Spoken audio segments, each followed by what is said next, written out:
leader, c'est ça. Un leader, c'est là pour supprimer des obstacles entre une équipe et ses résultats.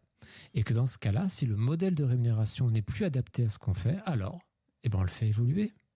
Et on revient au fait que les organisations sont parfois figées dans un monde qui existe de moins en moins, le monde prédictif.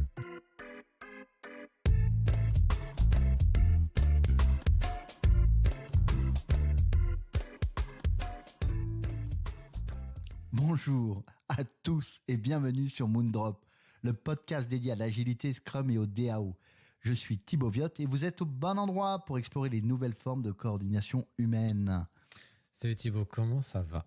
Écoute, ça va bien, merci. Je me faisais la réflexion ce matin combien nos échanges, et ce podcast particulièrement, m'apportent du discernement dans mes responsabilités et mon activité pro. Et pour ça, je te dis merci François. Et toi, comment ça va ? Moi, je sors d'une session leadership agile que j'animais lundi et mardi. Et je suis vraiment déjà hyper chaud pour le sujet qu'on va aborder aujourd'hui.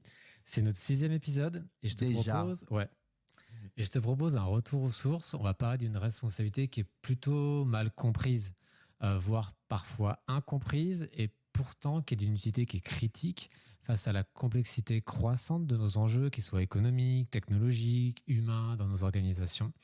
Bon, tu l'as deviné, on va parler du Scrum Master. Exact. Et alors, le Scrum Master, un peu comme dire Orelsan, vous n'avez pas les bases. En tout cas, moi, je ne les ai pas. Donc, le Scrum Master, on va reprendre des bases et donc du guide Scrum. Il en dit quoi, le guide Scrum du Scrum Master? Du Scrum Master. Alors, c'est un super endroit pour démarrer parce que le Scrum Master, c'est quelque chose qui est défini dans le guide Scrum et nulle part ailleurs. En fait, ça, c'est vraiment un sous-produit du guide Scrum. Et donc, il nous dit quoi ? Il nous dit que le job du Scrum Master, c'est de faire en sorte que Scrum soit compris. Donc évidemment, par compris, on entend les principes qui sont derrière, et incarné. Et là, on va parler de valeurs et de comportement. Comment on se comporte là, tout de suite, ici et maintenant. C'est très concret. Tel que précisé, évidemment, dans le guide Scrum. Oui, parce que Scrum, c'est plus une histoire de comportement, que de processus au final. Ouais. En fait, le cadre Scrum, le framework Scrum, il existe pour soutenir des principes et des comportements qui sont efficaces face aux enjeux complexes. Et c'est vrai qu'on peut être tenté, parce qu'on a une culture prédictive, en fait, on a une culture tayloriste, séquentielle, traditionnelle, de voir le sujet par la porte process. Et le truc, c'est que c'est très réducteur et que ça peut nous faire passer complètement à côté du sujet. Parce que l'outil dans Scrum, c'est l'intelligence collective de l'équipe. C'est là-dessus qu'on travaille. Ouais, mais je vois complètement. Ce que tu es en train de partager, c'est finalement un changement de processus, c'est super beau. Mais si finalement on n'adresse pas individuellement et collectivement nos comportements, ça change rien. Moi, je crois que c'est ça, non ? C'est vraiment la raison d'être du Scrum Master. Donc, il va adresser la culture, les comportements pour faire émerger de la transparence et pour faire émerger l'empirisme. Ok, alors, empirisme, on y est. Moi, souvent, j'entends dire que les organisations adaptent Scrum à leur processus. C'est une bonne idée ? Je pense que pour répondre à ça, c'est important de savoir d'où on vient. En fait, on est tous dans des organisations, on va dire à 95%, qui sont sur une culture prédictive qui date de la Seconde Guerre mondiale. En fait, on a industrialisé tous nos process. Et aujourd'hui, elles sont challengées. Parce qu'il y a l'émergence de la complexité du monde qui est en train d'arriver jour après jour et qui ne s'arrête pas. Et cette émergence de la complexité, elle est exponentielle. On le voit tous les jours, que ce soit avec l'IA, les nouvelles technologies en usine, les bouleversements sociaux, les nouveaux modes de collaboration, les enjeux économiques. Enfin, c'est hyper vaste, les enjeux et les contraintes environnementales. Tout ça, en fait qu'on ne peut plus avoir des certitudes et des prédictions qui se réalisent. On est obligé de s'adapter en continu. Et donc, évidemment que si on veut traiter ça, ça va impliquer de changer des choses. Croire que on peut changer et s'adapter à un monde de plus en plus complexe sans rien changer, ça relève de la pensée magique. Donc, on met un peu les piliers dans la gadoue comme ça, comme les gamins qui en mettent partout. Mais en fait, Scrum, c'est fait pour aider l'organisation à s'améliorer, à devenir plus agile et pas l'inverse. L'inverse, c'est une perte de temps et de ressources. Ouais, j'entends. Mais parfois, face au changement, on peut se sentir démuni. Ouais, des fois, c'est impressionnant. Des fois, on peut se sentir démuni, voire impuissant, et ça fait partie du process. Hein. Quand on commence quelque chose de différent, de nouveau, se sent complètement à l'aise. Ça veut dire que ça ne serait pas ni différent ni nouveau.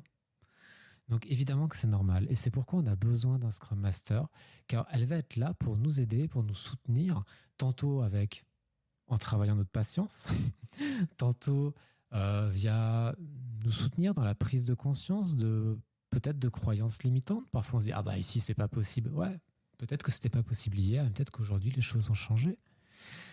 Tantôt nous challenger au niveau de notre collaboration, au niveau de notre excellence technique.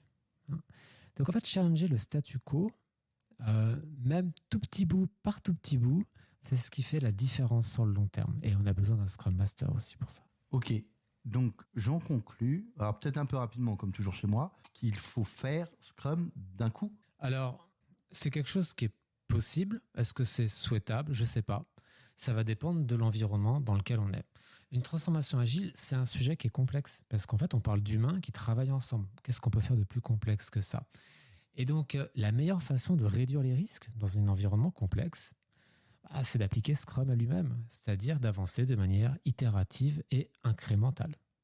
C'est par cette approche qu'on va aussi aller petit pas par petit pas vers plus d'agilité business. C'est vraiment ça qu'on va préférer comme approche. Et c'est là qu'intervient le Scrum Master. Alors je me pose une question, est-ce qu'on peut bénéficier des résultats de Scrum sans Scrum Master? C'est-à-dire en gros, est-ce que le Scrum Master est indispensable à Scrum? Ouais, et ça c'est une super question, parce que c'est vrai que souvent il y a des organisations qui mettent un petit peu de jargon agile et puis bon, on fait comme avant, quoi. Ouais. Le problème c'est que ça fait les résultats d'avant quand on fait comme avant, en fait. Hein. Le Scrum Master, il est requis pour faire Scrum, c'est pas négociable. Mais c'est juste, mais absolument, on l'imagine même pas. c'est tellement une pierre angulaire en fait qu'il n'y aurait plus rien à de sens, à part de repeindre en fait. Parce que il faut comprendre profondément Scrum pour en tirer les plus grands bénéfices. Il faut que les équipes, comme les organisations, elles ont besoin d'un Scrum Master pour grandir, pour devenir plus collaboratives, plus agiles. Sinon, on tombe dans le fameux « Ah ben, chez nous, c'est pas possible ». Et le Scrum Master est là, en fait, pour nous soutenir, pour qu'on aille aller challenger ce petit truc, et ce petit truc, et ce petit truc. Et mis bout à bout, en fait, on fait des grandes transformations. Être Scrum Master, c'est du leadership à l'état pur. J'aime beaucoup l'idée. Est-ce qu'on peut dire finalement que le Scrum Master, il sert l'organisation, il sert les équipes, mais vraiment dans le sens de service? Ouais. En fait, c'est vraiment un leader. Et un leader, ça sert les autres. Et c'est vrai que formellement, par rapport à ce que tu disais tout à l'heure sur qu'est-ce que dit le guide Scrum, en fait, le guide Scrum nous dévoile en fait 3 niveaux de service du Scrum Master. Un pour les développeurs, donc là il met plusieurs exemples. Mais par exemple, le Scrum Master soutient les développeurs pour que c'est de plus en plus autogéré et pluridisciplinaire. Il y a un deuxième niveau de service auprès du Product Owner. Par exemple, le Scrum Master peut coacher le Product Owner dans le développement de son leadership produit, peut lui apporter des techniques d'ordonnancement, du product backlog, de mesure de la valeur sur les marchés. Ça peut être plein de choses. Et puis, un troisième niveau de service qui est auprès de toute l'organisation où le Scrum Master va intervenir lorsqu'il y a des obstacles organisationnels ou pour aider l'organisation à être globalement plus agile et mieux interagir avec l'équipe Scrum pour que le tout soit le plus efficace possible, en fait. Alors, est-ce que tu as un exemple, François, là-dessus? Ouais, alors en fait, j'en ai plutôt trop que pas assez. Un qu'on pourrait prendre, c'est typiquement, on est dans une orga et on a décidé d'aller vers Scrum. Et on a fait un appel à projet, et puis pour constituer l'équipe, il y a des gens qui viennent d'un peu partout dans la boîte. Et forcément, historiquement, ils sont tous reliés à des directions, des managers différents. Ils ont des salaires différents. Prenons, on va simplifier, juste les développeurs. Et ils ont des salaires différents, potentiellement des objectifs différents avec des primes différentes. Alors que quand on va faire Scrum, on gagne et on perd ensemble. Est-ce que le produit gagne? Est-ce que le produit perd par rapport à nos objectifs business? Et là, on va avoir des modèles de rémunération et d'objectifs qui vont être divergents. Alors au début, ça ne sera pas très grave, mais mettons qu'on passe 1 an, 2 ans. Là, comment on peut avoir un modèle de rémunération qui est divergent avec ce qu'on fait au quotidien? C'est inefficace. C'est désengageant. Ça peut même conduire à des comportements qui sont sous-optimaux du point de vue du travail d'équipe.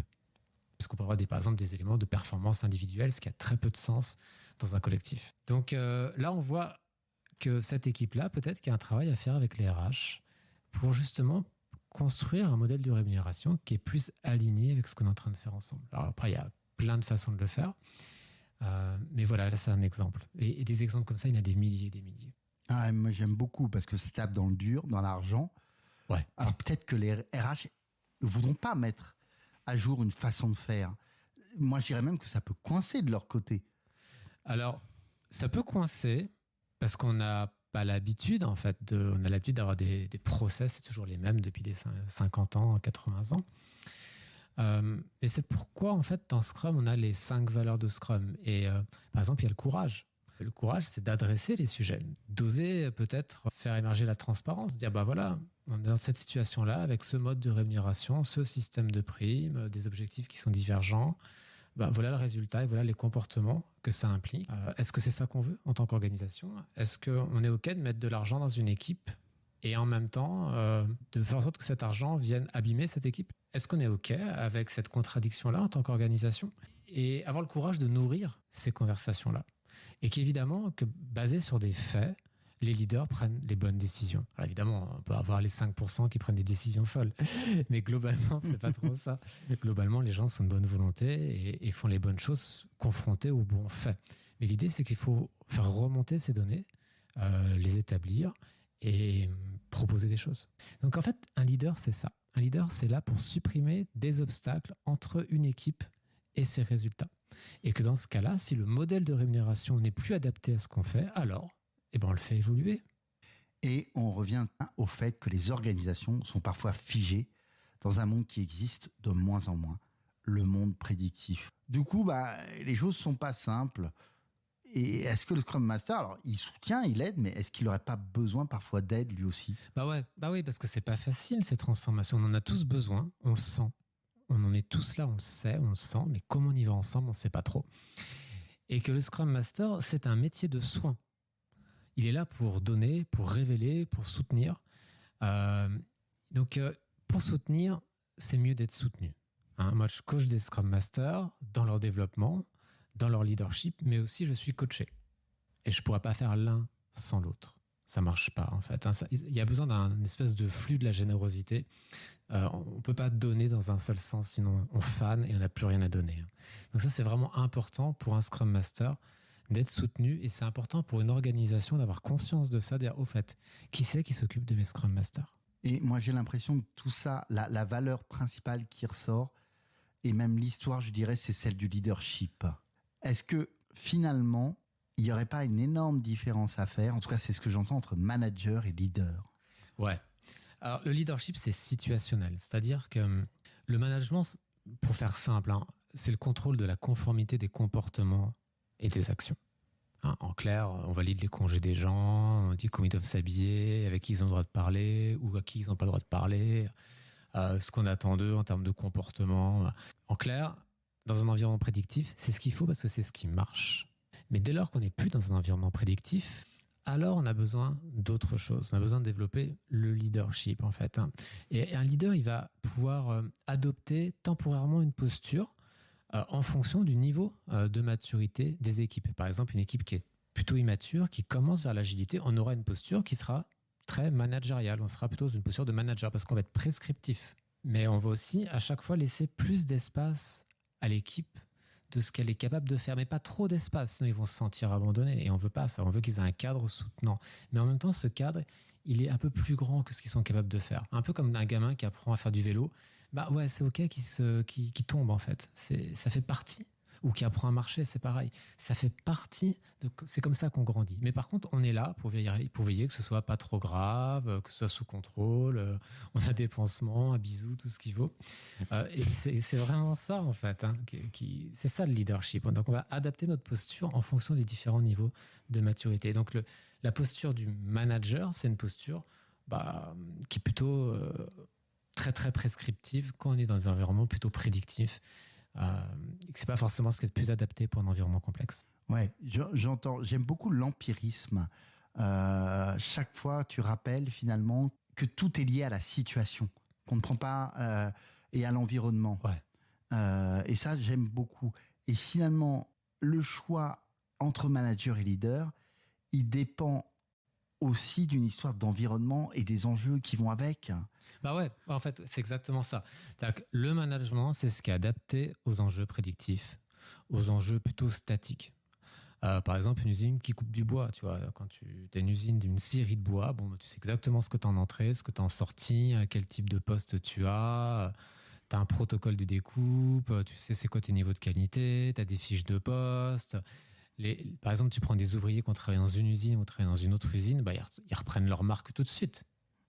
Donc là, on est dans un environnement qui est prédictif. Et là, le management, c'est ce qui marche le mieux. C'est là où on va avoir des best practices, on va avoir des processus, des protocoles, on va avoir des fiches de poste. Tout est carré, tout est structuré, ça ne bouge pas.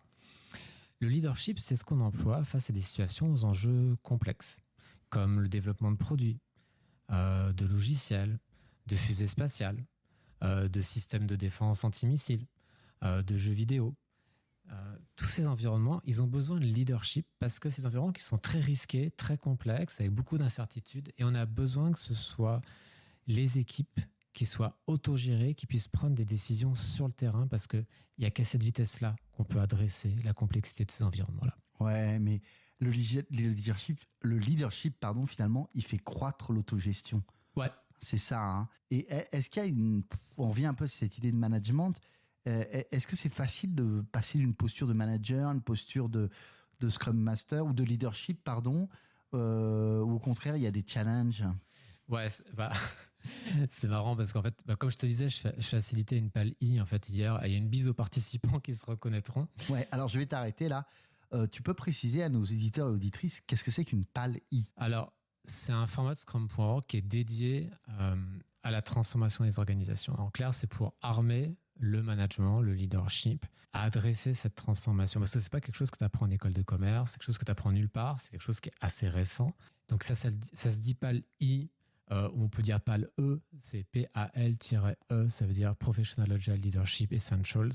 Tant qu'on ne dit pas Scrum, on est bon. Ouais, t'y es quoi. Et je voulais te parler de ça parce que pendant la session, pendant ces 2 jours, en fait, je mesure à quel point la posture traditionnelle du management, en fait, elle traite que ce qui se voit, c'est-à-dire le langage, les comportements visibles, les mesures de d'activité. Pendant combien de temps tu as travaillé, le nombre d'emails que tu as envoyés. Et que introduire une discussion sur ce qui ne se voit pas, c'est hyper challengeant pour beaucoup d'organisations.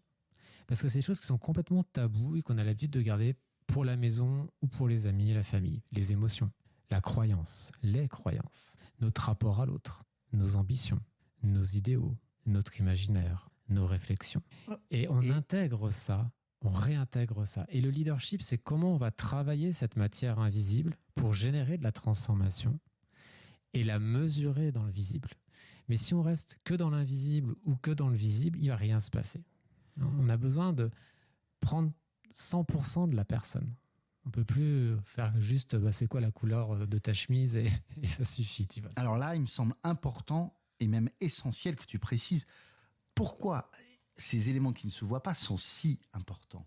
Parce que dans un environnement qui est complexe, on a toujours besoin de s'adapter. Les enjeux sont mouvants, ils sont mouvants, ils sont risqués, ça bouge dans tous les sens. Et que pour qu'on puisse réussir ensemble, c'est pas la conformité à un processus antédiluvien qui a été fait, je sais pas quelle année, qui va nous aider à gagner, quoi. C'est l'intelligence collective de l'équipe. Et pour développer ça, pour la nourrir, pour faire qu'on gagne ensemble, il faut du courage. Le courage d'essayer quelque chose de nouveau, par exemple. Travailler ensemble sur ce qu'on croit, sur ce qu'on pense. Et parce que peut-être que ce qu'on croit qui n'était pas possible jusqu'à présent est désormais possible. Et que si on ne challenge pas nos croyances, c'est pas parce que, par exemple, tu as travaillé 5 ans dans une boîte et que c'est comme ça qu'on faisait et qu'on croyait que c'était l'état de l'art, qu'aujourd'hui, c'est toujours le cas. Peut-être qu'on peut importer une technologie ou une façon de faire d'un autre secteur et que ça va tout changer. Ah, j'adore cette idée. Et puis tu vois, ce truc-là, je le vois beaucoup dans l'industrie en ce moment, parce que l'industrie est en train de passer à l'agilité. Et donc, il y a beaucoup de certitudes sur ce que ça doit être et tout ça. Mais en fait, non, c'est juste des traditions. Mais il ne faut pas confondre tradition et état de l'art. Et que si les résultats d'une équipe s'observent bien dans la partie visible, là on peut voir les résultats, quoi. Qu'est-ce qui marche, qu'est-ce qui ne marche pas. La partie transformation, elle se réalise dans la partie invisible. C'est le monde des croyances, de la culture, on l'a vu tout à l'heure, des réflexions personnelles, de l'imaginaire, des envies. Et explorer cette partie-là, ça fait peur. Et c'est parfois un peu un challenge. Et donc on a besoin d'être compris, d'être soutenu. c'est absolument majeur. On a besoin de leadership face aux enjeux complexes. Je crois que c'est la meilleure partie, vous êtes en train d'écouter la meilleure partie de ce podcast, vraiment. J'espère pas. Parce Bien sûr que si. Mais finalement, nier... Alors, pour le coup, je rebondis avec le mot partie, c'est un peu maladroit, mais nier cette partie invisible, c'est un peu s'assurer de sous-performance pour les équipes. Alors ouais, ça c'est un... Ouais, voilà. Alors si tu veux être sûr que tes équipes sous-performent dans un environnement complexe, tu nies leurs émotions, leurs croyances, tu les mets juste dans un process et tu dis adapte, enfin, sois conforme au process. Ouais, c'est un exemple un peu concret là. Bon, franchement, je veux pas tirer sur les ambulances, hein, mais je pense qu'on en a tous en tête. Voilà, pour le coup, il n'y a pas d'effort d'imagination, on en voit vraiment partout de tout ça.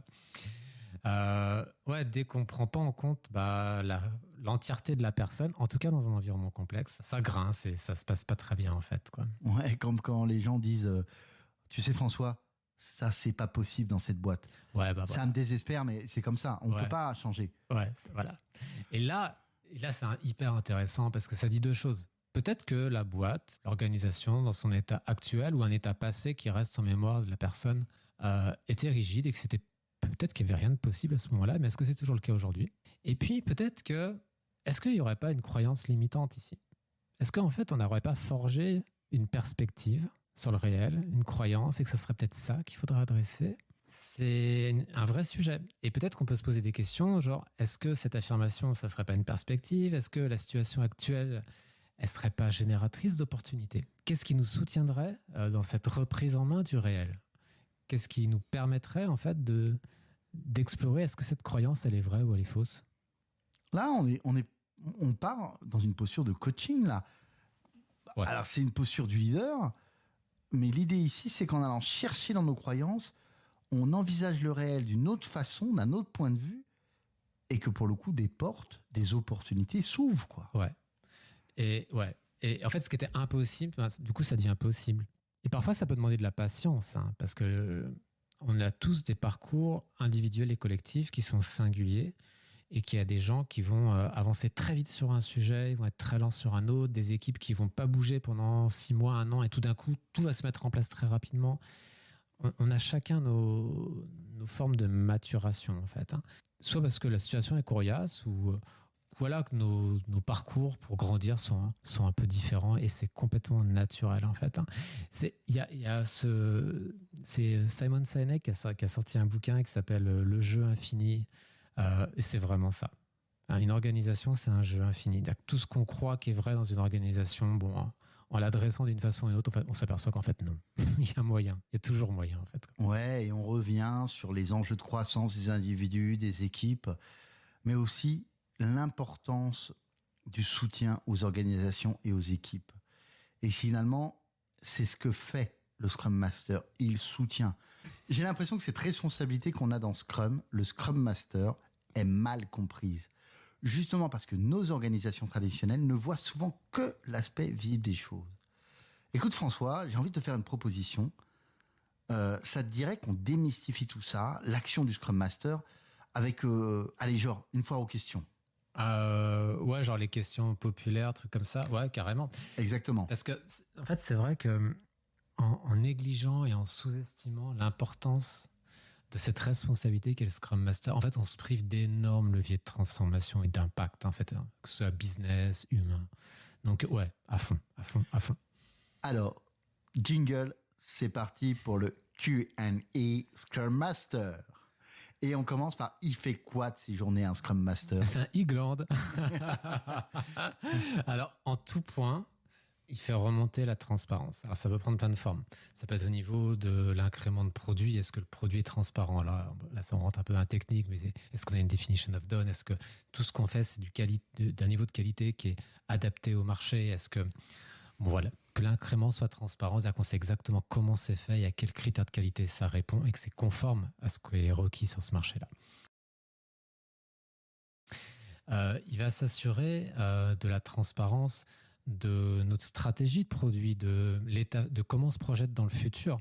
C'est quoi le produit à 1 an, à 2 ans? À quoi ça ressemble? Et c'est quoi le chemin qu'on envisage pour y aller? Même si ce chemin, il va évoluer, évidemment. Il ne va pas arrêter d'évoluer. Mais à quoi ça ressemble? Tout ça, c'est ce qu'on appelle le product backlog. Il va s'assurer que le product backlog est le plus transparent possible. Et puis, il va aussi faire remonter la transparence au niveau de comment l'équipe avance pendant le sprint. Est-ce que cet avancement, il est transparent? Est-ce que tout le monde comprend ce qui se passe? Est-ce que tout le monde voit ce qui se passe? Et puis, ça peut prendre d'autres formes. Et ces points, ils peuvent être tantôt business, tantôt comportementaux, tantôt technologiques. Mais on a besoin de transparence pour pouvoir inspecter et adapter en continu ce qu'on fait. La transparence, c'est vraiment le nerf de la guerre en agilité. Ok, merci François. Seconde question, c'est quoi la différence entre un coach agile et un Scrum Master? Ouais, alors celle-là, je peux te la faire en super courte. Super court, c'est $300. Voilà. Et en super longue, non, on va pas faire ni court ni longue, mais bon, il y a une perception du marché qui est un peu claquée. La perception des $300. Ouais, mais c'est vrai en fait cette histoire. C'est-à-dire qu'il y a cette croyance sur le marché qu'un Scrum Master n'adresserait pas la transformation de l'organisation, alors que c'est clairement son job. Il y a cette espèce de croyance que le Scrum Master, c'est au niveau de l'équipe, pas de l'organisation. C'est complètement faux, ça n'a aucun sens. Ce qui m'embête avec le terme coach agile, c'est que c'est défini nulle part. Et que du coup, c'est parfois un peu la fête à la saucisse, tu vois. C'est que des fois, tu as des coachs agiles, ils ne savent pas ce que c'est que le coaching, ils ne sont pas certifiés en coaching, ils ne sont pas d'expérience significative en coaching, pas forcément en facilitation. Et Scrum, bon, bah, ils ne connaissent pas trop. Bah, du coup, c'est compliqué parce que tu es chirurgien, mais tu n'as pas fait médecine. Enfin, tu vois, c'est un peu compliqué comme histoire. Après, si ton coach agile, il maîtrise profondément Scrum, il développe continuellement son leadership, il va être conscient des postures qu'il prend, tantôt coach, tantôt facilitateur, tantôt il pointe le nord, qu'elle œuvre au quotidien à faire émerger la transparence, comme on l'a dit tout à l'heure, hein, et puis l'empirisme, qu'elle soutient en fait les développeurs, le product owner et toute l'organisation dans leur croissance, dans l'amélioration de leur agilité business. Si notre coach agile, elle challenge continuellement le statu quo pour faire émerger des meilleures façons de réussir ensemble, alors là, tu l'appelles comme tu veux, moi je l'embauche. Tu vois, parce qu'on a besoin de leaders, hein, on a besoin de Scrum Master, que certains s'appelleront coach agile, pourquoi pas, ça crée de la confusion, mais pourquoi pas. Mais ce qu'on veut, c'est qu'on incarne ses responsabilités, parce qu'on a besoin de leadership dans nos organisations. C'est ce qui fait qu'on gagne ou qu'on perd, c'est notre capacité à collaborer. Donc on a besoin de personnes qui viennent nous aider à faire ça le mieux possible. Merci. Troisième question, doit-il être présent au Daily Scrum? Et je suis hyper fier parce que c'est moi qui commence à donner la réponse que j'ai trouvée tout seul. Ouais. Voilà. Le Daily Scrum est là pour renforcer la mise en autogestion des équipes. Donc non, quand on parle d'autogestion, il ne doit pas être présent. Clairement, ça, il n'a rien à faire ici. Elle doit juste s'assurer que les développeurs comprennent à quoi sert le Daily Scrum et qu'ils ont bien un Daily Scrum dans le timebox, basta en fait. Mais il n'a surtout pas à être là, ça n'a aucun sens en fait. Et puis ça fait passer un signal assez étrange. Ça pourrait faire passer le signal que bon, bah, vous les développeurs, vous ne savez pas vous autogérer, je ne peux pas vous laisser 15 minutes peinard. C'est assez infantilisant. Hein. C'est très infantilisant et on a peut-être un Scrum Master qui a besoin de travailler sur ses émotions. Le contrôle, l'insécurité, ça peut être des thèmes à approfondir ici. Et c'est pourquoi le Scrum Master a besoin de soutien. Parce qu'on passe tous par des moments, voilà, on peut être un peu fragile, parce que la transformation, ça réveille des choses. Donc, être soutenu, être coaché quand on est Scrum Master, c'est hyper important. On en a déjà un peu parlé, mais on va reposer la question là, pour que ce soit bien compris par nos auditeurs et auditrices. Peut-on avoir une équipe Agile Scrum sans Scrum Master? Je suis pas sûr qu'on l'a abordé si directement. Ouais, je sais pas. Ouais. En fait, non. En fait, non. C'est simple, c'est non. T'as une écurie de Formule 1, t'as pas d'écurie. Bon, bah voilà, c'est du même niveau. Voilà, c'est compliqué. Hein. T'as une Tesla sans électricité, c'est compliqué. Voilà, donc on a besoin que quelqu'un aide l'équipe et l'organisation à s'améliorer, à être plus performante, à faire remonter la transparence. Et on arrive à la prochaine question que j'adore. Peut-on être Scrum Master et chef de projet? Ouais, celle-là, elle est chaude en fait. Ouais. Alors, comment on peut aborder ça? Disons que un chef de projet, il dicte le quoi, le qui et le comment. C'est ultra adapté à un environnement statique prédictif. Par exemple, tu organises un déménagement. Bon, l'endroit origine et destination des meubles, ça n'a pas bougé. Les meubles, ça n'a pas bougé non plus. Chef de projet, c'est royal, c'est ce qu'il faut faire. Le séquentiel, c'est ce qu'il faut faire ici. Quand tu es dans un environnement complexe où tout bouge dans tous les sens, avoir une personne qui coordonne tout, ça supposerait qu'elle soit plus intelligente que la somme de toutes. Et face à des enjeux dont l'intelligence nous dépasse, c'est pas forcément le meilleur pari à faire. Donc on a besoin qu'on ait un Scrum Master qui coach, qui facilite, qui fasse émerger l'autogestion et l'empirisme. Et donc là, ce qu'on voit par rapport à ta question, c'est que tu as le chef de projet et le Scrum Master, ils sont complètement aux antipodes. Donc ça peut marcher si vous avez le don d'ubiquité, si vous avez la capacité à porter des choses mais complètement antinomiques dans le même corps, tout en restant clair pour tout le monde. Ouais, là, ça peut marcher. Bon, en vrai... Ouais. En vrai, bon, faut pas rêver. C'est-à-dire qu'il faut quand même avoir des postures qui sont quand même complètement contradictoires. Ouais. Donc, et d'ailleurs, en parlant de posture, cette transition, est-ce qu'il y a des postures privilégiées du Scrum Master? Le Scrum Master développe une compétence en leadership continuellement. Et donc, toutes les postures du leadership, ça, c'est ce qu'il faut. Hein. Donc, comme on a dit tout à l'heure, tu vois, le coaching, la facilitation, du mentoring, point ténor, tout ça, on va l'utiliser. Et d'autres encore, en fait. Toutes les postures du leadership. Et donc, nouvelle question. Ouais. La Scrum Master doit-elle résoudre tous les problèmes de l'équipe, de l'organisation? Ouais, celle-là, elle est un petit peu délicate. Ouais. Alors, pour ceux qui sont déjà bien dans l'agilité, en fait, on va rejoindre ici la notion de obstacle ou de impediment, tel que c'est décrit dans le guide Scrum. Disons que, voilà la situation. Quand l'obstacle, il est bien au-delà de la maturité de l'équipe, genre un truc, l'équipe, elle a des années-lumière de pouvoir le traiter par elle-même. Alors, c'est le job de Scrum Master de l'adresser. Et typiquement, on a un obstacle organisationnel, par exemple. Voilà. Par contre, quand il y a un doute, dans le doute, voilà, je suis curieux de savoir comment vous allez faire. Je vous rappelle que vous avez toute autorité pour le traiter, que j'ai toute confiance en vous et que je suis là pour vous soutenir, surtout. Hein. Mais là, on va plutôt se mettre en soutien, mais à rappeler que l'équipe, elle a le pouvoir. Et c'est tous ces enjeux-là où on est à notre limite, tu sais, notre limite de maturité, de compétences, où on va grandir.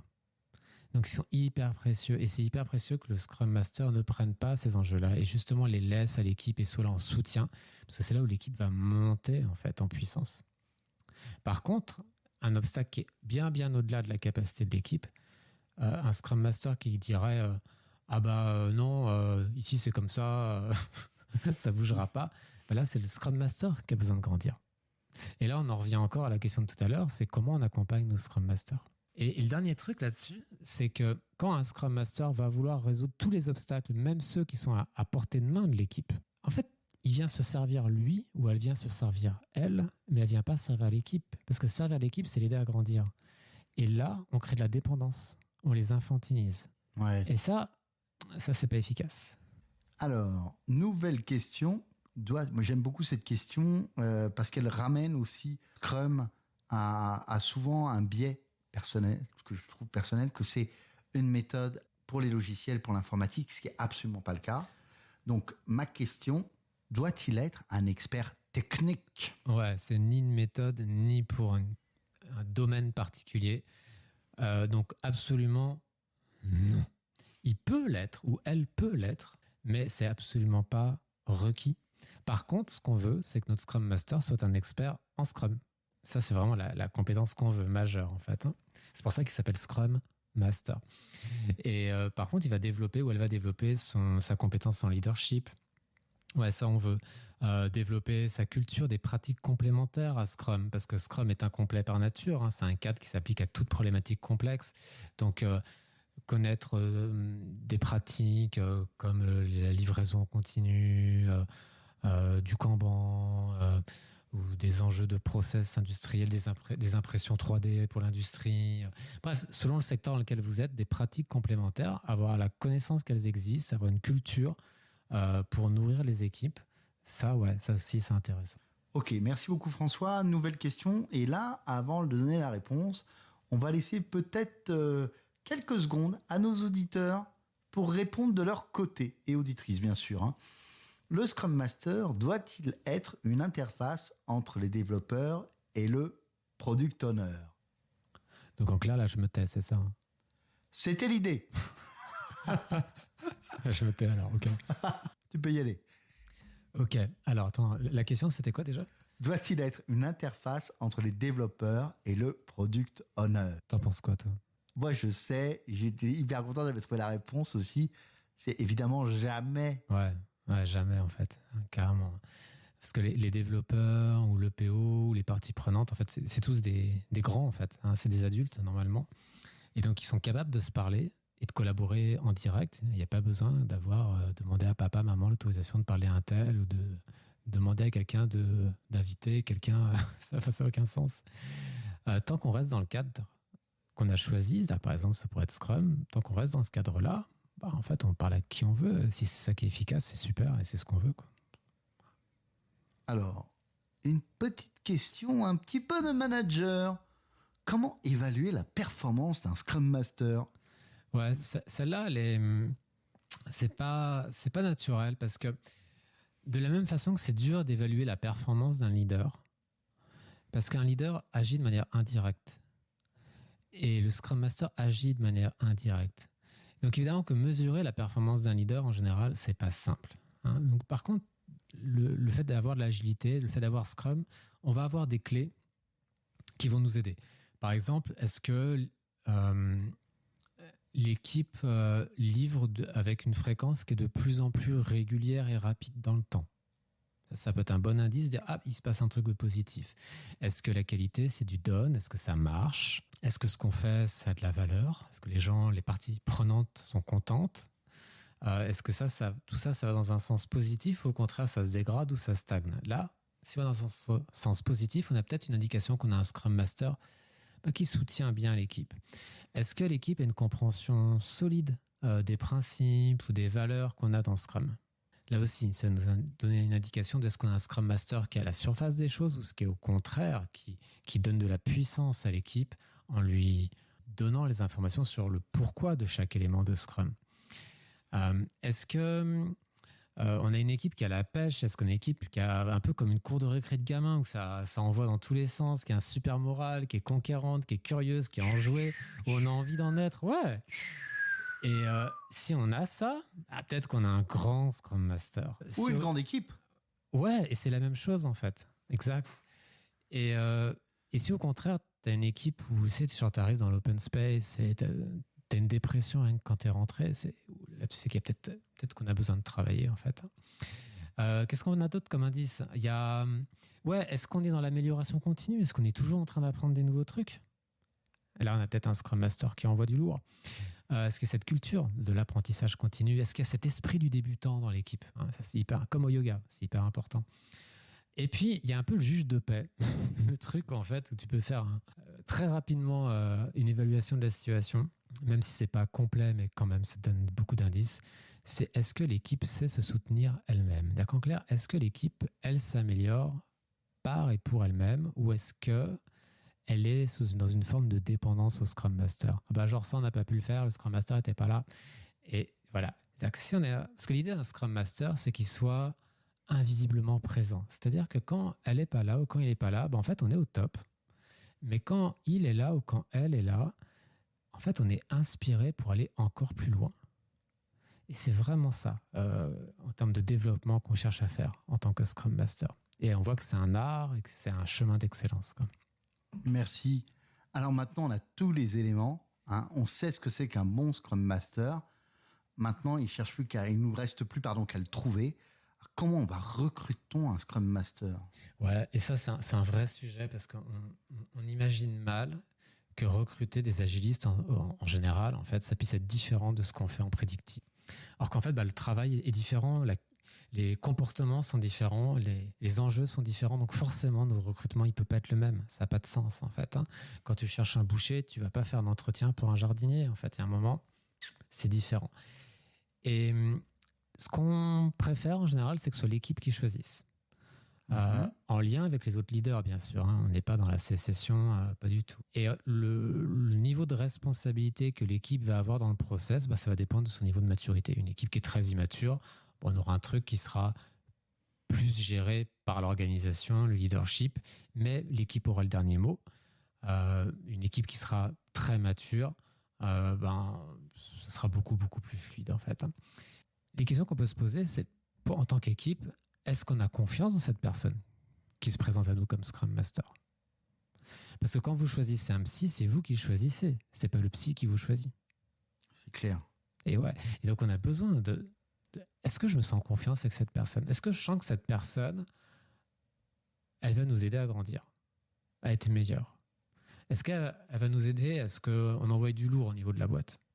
Est-ce qu'elle va nous aider à faire que venir au taf, ce soit plus un plaisir qu'autre chose, qu'on a envie d'arriver vite, parce qu'on sait qu'on va travailler sur des trucs de dingue, ou pas. Donc le choix du Scrum Master, ça compte, et c'est un choix à faire par l'équipe. Ok, donc l'idée c'est de laisser l'initiative à l'équipe, en tenant compte bien sûr de son niveau de maturité, voilà. Et alors, est-ce qu'il y a des critères? Ouais, alors côté, comme on dit, hard skill, donc tout ce qui est compétences, évidemment Scrum. Ça paraît idiot comme ça, mais maîtriser Scrum, ça prend énormément de temps et je doute que ce soit possible de le maîtriser à 100%. Peut-être Ken ou Ken Schwaber, peut-être. Ouais. Peut-être c'est les fondateurs. Mais après, le principe de Scrum, c'est peut-être aussi de ne pas être dans la maîtrise. Alors, c'est compliqué, ouais. Donc, tu veux pas être dans le contrôle de tout. Il y a des trucs que tu veux vraiment lâcher et déléguer, mais il y a des choses qui comptent, par contre. Ouais. T'as besoin c'est un peu comme quand tu vas jouer au foot. C'est-à-dire que si tu vas jouer au foot, t'as beau être un super grand joueur, t'as des compétences techniques incroyables et tout ça, mais tu maîtrises mal les règles, ça va être chaud. Tu vas être un peu un boulet. Il vaut mieux être beaucoup moins bon et maîtriser les règles. Donc, il y a une question de comportement derrière. Ouais, comportement, et puis savoir où sont les buts, quoi. Donc, on a besoin de comprendre ce que c'est que Scrum. C'est important aussi d'avoir une notion de est-ce qu'on a une connaissance de pratiques complémentaires qu'on va pouvoir mettre à l'intérieur de Scrum. C'est aussi intéressant, est-ce que cette personne elle a déjà travaillé sur des techniques de facilitation ou est-ce qu'elle a travaillé le coaching? Tout ça, c'est des choses qui sont bons à apprendre aussi. Côté comportement, par contre, donc soft skill, on va prendre quelqu'un qui va incarner les valeurs de Scrum le plus possible. Ça, c'est important. Donc, courage, focus, respect, ouverture, engagement. Et qui va aussi avoir un socle de valeurs, de comportement qui va aussi matcher avec ce qui se passe dans l'organisation et l'équipe. On va vouloir trouver cette espèce de milieu, en fait, entre les valeurs de Scrum, l'équipe, l'organisation. Et puis, clairement, on cherche un joueur d'équipe. Donc, quelqu'un qui a, on va dire, géré la plupart de ces problématiques d'ego et d'insécurité, en fait. De l'humilité, on veut. On ne demande pas d'être parfait, mais justement dire, OK, j'ai déconné là-dessus, mais c'est OK, en fait. Donc, on cherche de l'humilité. On cherche quelqu'un qui a faim, quelqu'un qui est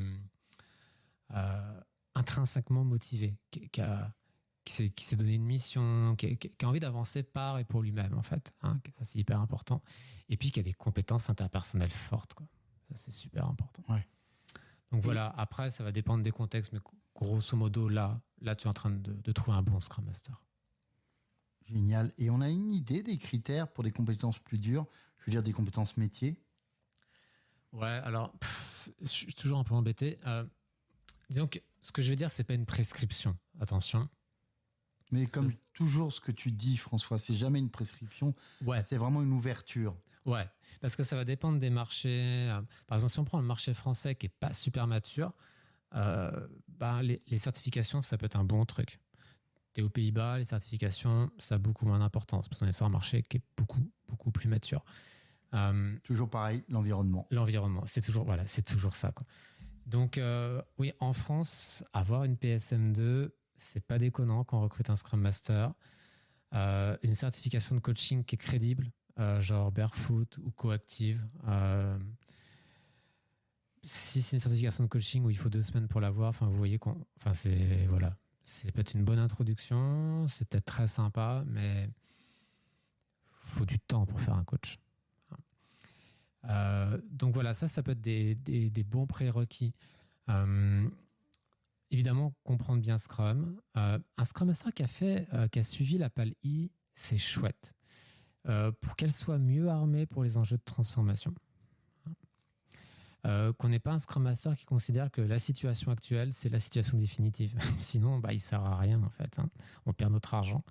Parce que son job, c'est de challenger le statu quo et rendre l'impossible possible, pas à pas, jour après jour. Merci François. Toutes les descriptions et définitions de ces formations sont bien entendu en description de cet épisode. Nous, ce qu'on souhaite dans Moondrop, c'est donner des outils et des pistes de réflexion. Alors maintenant, on va revenir, on l'a déjà traité, mais on peut quand même peut-être un peu approfondir. Qui recrute? Alors, on a vu que c'était l'équipe, mais ça dépend du niveau de maturité, non, un petit peu? Ouais, en fait, tu as tout dit. Après, on peut expliciter un petit peu, mais tu vois, une équipe qui est tout débutant, concrètement, peut-être que l'équipe peut co-rédiger l'annonce avec le leadership ou les RH, selon comme c'est construit dans l'organisation. Peut-être que, pareil, leadership et RH, peut-être qu'ils peuvent faire une présélection des candidats pour voir ceux qui correspondent en termes de profil, d'expérience, de comportement avec l'organisation à long terme. Et puis, faire peut-être une sélection de 10, 15 candidats, j'en sais rien, et puis les proposer à l'équipe, et à l'équipe de faire le choix final. Parce qu'attention, l'autogestion, ça commence avec l'autosélection. Donc là, on voit qu'on a un niveau de maturité qui est bas. On a pré-mâché le travail, mais au final, c'est quand même l'équipe qui choisit. Et puis, pour des équipes qui seront très matures, très avancées, là, c'est directement l'équipe, en fait. Donc, concrètement, développeurs, Scrum Master, PO qui discutent, en fait. Et est-ce que le PO a le budget? Est-ce que ça fait sens? Tout ça, on budgète si ça fait sens. Et puis, toute l'équipe réalise le recrutement, mais aussi en ayant en tête les besoins de l'organisation. L'idée, c'est que là encore, on ne fait pas sécession, on est au service des parties prenantes.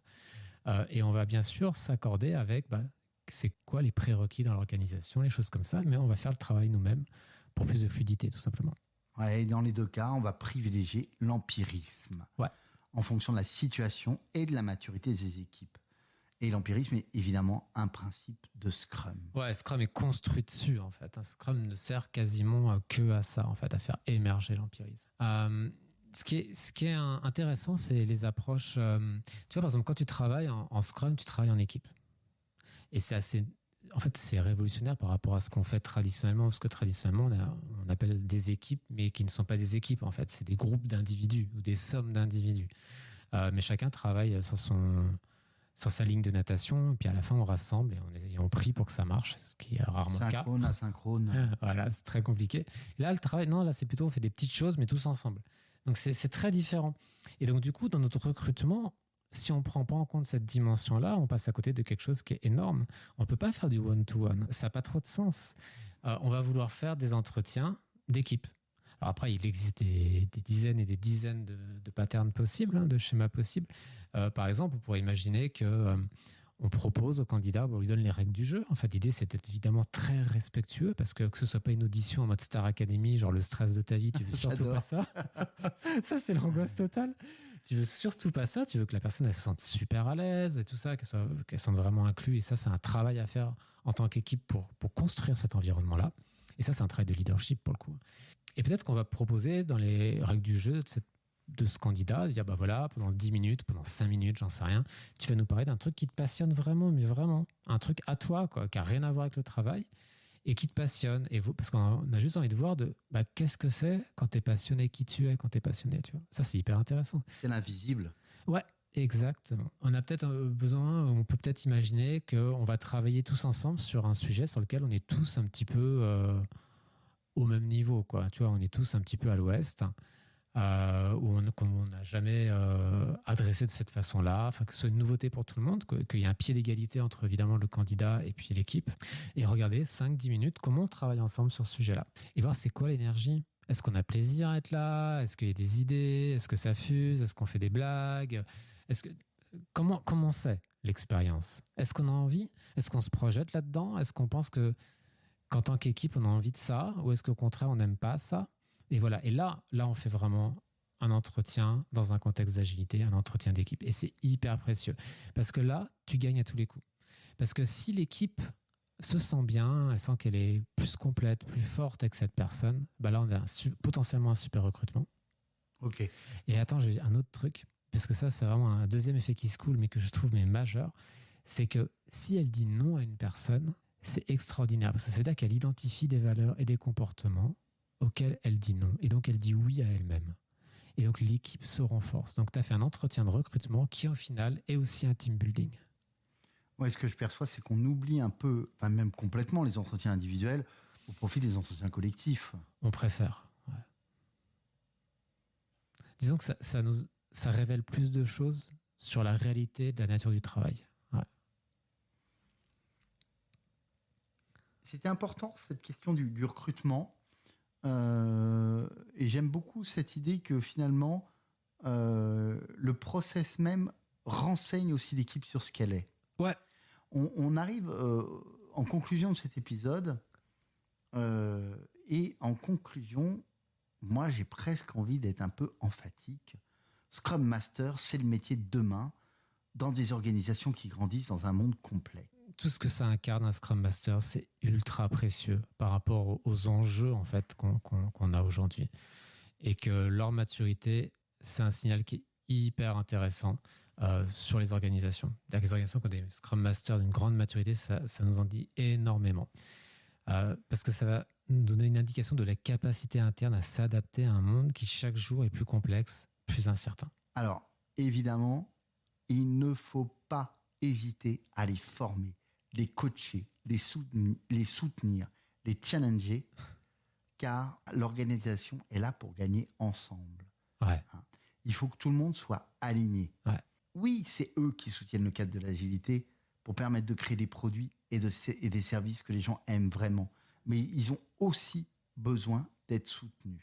Ouais, tu vois, j'aime bien que ce soit cette conclusion-là parce qu'il y a plein de façons de les soutenir. Ça peut être leur apporter du coaching, ça peut être apporter de la formation, ou ça peut être juste de comprendre c'est quoi leur responsabilité de Scrum Master et de faire en sorte que l'organisation elle ait le moins de process toxiques possible, qu'elle soit la plus fluide possible. Ouais, ils ont besoin de soutien. Les équipes agiles ont besoin de soutien pour grandir, pour se développer, parce qu'elles font des choses qui sont nouvelles. Et comme toute nouveauté, ça a besoin d'être accompagné. On va se terminer sur ces mots. Merci beaucoup François. Merci Thibaut. Épisode hyper intéressant, comme d'habitude. Et nous vous disons merci à toutes et tous. Ouais, je crois qu'on a achevé Thibaut. Ouais. Il est mort. Il est mort. Ouais. À bientôt. À bientôt. Au revoir.